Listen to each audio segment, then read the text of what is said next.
Hey, it's Matt again with Page Guitar Repair, and up on the bench today, wow, we've got another BC Rich Junior V Deluxe Floyd Rose EMG pickups, and looking inside the back panel. You notice the solid Switchcraft style switch, and we're going to be taking the EMGs out of here and putting in what are known as Bare Knuckle pickups, more of a traditional style pickup that are hand wound and ink limit.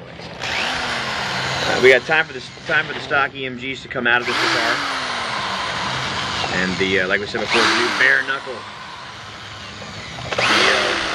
the War Pig and the Nail Bomb are going in. I know I said it before in that tip video or whatever, but since we've got a Floyd Rose on the bench, I wanted to just let you know one time. That's all it takes, one time. Pop a screwdriver in there to shift that bridge forward, to loosen it to take the strings off, and you'll end up with this, which is not good. One thing that's very important to remember is that the EMG, because they're active, they use a stereo jack instead of your standard mono output jack for the guitar, so it's very important to replace that if you're changing out from EMGs and going to something more standard. Alright, as you can see, the EMGs have been removed, and also the volume and tone pots, or excuse me, the volume pots and the tone pot have been removed, and they're going to be replaced with some pots that Bare Knuckle recommended. Here's one of the minor hurdles, and we'll call it a hurdle, we won't call it a problem. The shaft of the pot, the new pot that's going in, is actually a little larger in diameter than the pot that came out. So now it's drill press time. Alright, so one of the things that Ron noticed in replacing the pickups is that there is no ground wire coming from the bridge going to the electronics panel, because EMG pickups apparently don't need that. So you wouldn't want to be up on stage with some 60 cycle hum coming through your amplifier and not being able to figure out where it's coming from.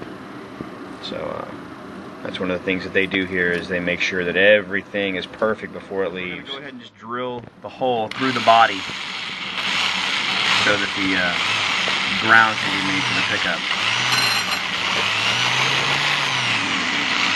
You probably don't want to watch the rest of this. It worked.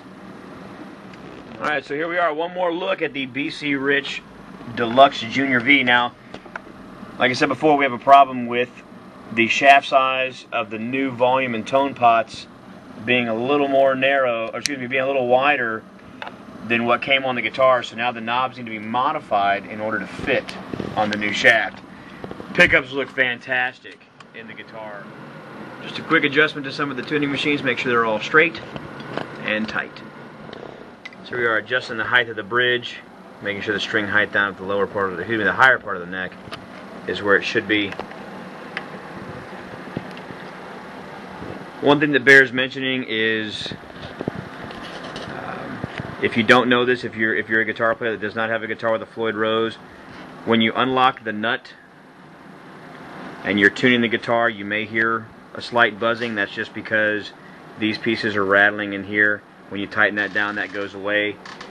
Another thing, when you're dealing with a guitar with a floating tremolo like this one that has a Floyd Rose in it, it's very important that you set it up for the particular tuning that you're going to be in, and you're not going to be able to change that like you can with a guitar with a hardtail, simply because there's got to be a very delicate balance between the tension on the springs and the tension of the strings.